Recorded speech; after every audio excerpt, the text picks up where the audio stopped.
कामेश्वरी यक्षिणी साधना अनुभव भाग गुरु।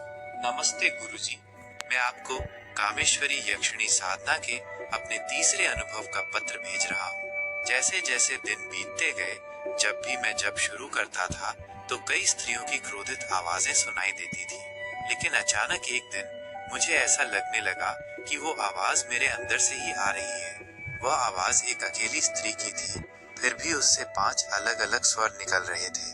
यह मेरे मन और शरीर को बहुत भ्रमित और प्रताड़ित कर रहा था। वो आवाज बहुत सख्त और भयानक थी।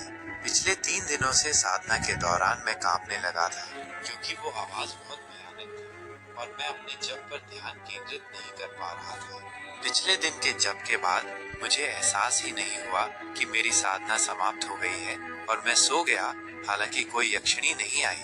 नींद में भी वही आवाजें सुनाई देने लगी और उसने स्पष्ट रूप से कहा, तुम ये क्यों जप रहे हो? बंद करो, वरना मैं तुम्हें मार डालूंगी। मैंने ये बात अपने गुरु को बताई और उन्होंने मुझे अगले 5 दिनों तक इसी तरह जारी रखने को कहा। मुझे सच में डर लग रहा था, लेकिन उन्होंने किसी तरह जारी रखने पर जोर दिया। किसी तरह मैंने जारी रखा। अब मैं उस बुरी आवाज को दिन के 24 घंटे लगातार सुन रहा था। मैं सचमुच पागल हो रहा था। आखिरकार तीसरे दिन मैं रोने लगा और कामेश्वरी यक्षिणी से प्रार्थना की। तब वो आवाजें कम होने लगी। फिर सपने में एक बहुत सुंदर लड़की सफेद कपड़े पहने और कई ऐसे आभूषण पहने हुए आई जो मैंने पहले कभी नहीं देखे थे। मैं उसकी सुंदरता से मंत्रमुग्ध था और अपना भोजन तथा अन्य मूलभूत आवश्यकताएं भूल गया था।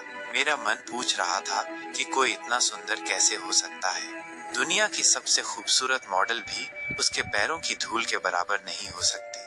उसकी सुंदरता देखकर मैंने अपनी जप संख्या बढ़ा दी और 108 मालाएं जपने लगा। मैं उसकी सुंदरता पर पूरी तरह से मोहित हो गया था। 5वें दिन वो मेरे मन में दिखाई दी और कहा, आपकी साधना अंतिम परीक्षा के बिना पूरी नहीं होगी। उस रात के बाद मेरा पूरा शरीर पूरी तरह खुजलाने लगा। मेरे चेहरे सहित मेरे पूरे शरीर पर लाल दाने निकल आए थे। मेरा चेहरा देखकर मेरी माँ बेहोश हो गई और बहुत रोने लगी। कहीं न कहीं मुझे पता था कि यह एक परीक्षा है, लेकिन वे अनुभव भयानक थे। उस रात जब मैं जप के लिए बैठने की तैयारी कर रहा था, तो दरवाजे पर दस्तक की आवाज सुनाई दी। मैंने अपनी माँ से दरवाजा खोलने को कहा, लेकिन उन्होंने ये कहकर मना कर दिया कि दरवाजे पर कोई नहीं है, तुम क्यों खोलना चाहते हो?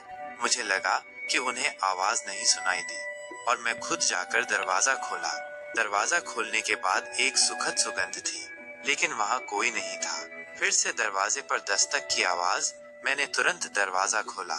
मेरी पड़ोसी आंटी दरवाजे पर दस्तक दे रही थी और उन्होंने कहा कि उनके बेडरूम में एक छिपकली आ गई है। तो मैं उनके बेडरूम में गया। वहाँ कुछ भी नहीं था, लेकिन अचानक मेरी आंटी मेरे सामने बिना ऊपरी कपड़ों के खड़ी थी।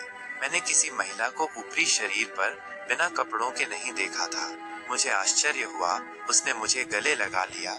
मैं अपना नियंत्रण खोने वाला था, लेकिन अचानक मुझे यक्षिणी मंत्र याद आया और मैंने उसे जोर से धक्का दिया और कपाल पर थप्पड़ मारा। पलक झपकते ही मैं मेरे कमरे में जपमाला पकड़े खड़ा था। यह मेरे लिए वास्तव में आश्चर्यजनक था। फिर वही सुंदर लड़की आई और मेरे कान में फुसफुसाया कि मैं परीक्षा में पास हो गया। मुझे खुशी के आंसू आ गए, क्योंकि मुझे कई अनुभव हुए थे और मैं सफल हो गया था। उस लड़की ने मेरे सपने में आकर कहा, कल सुबह 4 बजे तैयार रहना, वो मुझे यक्ष लोक ले जाएगी।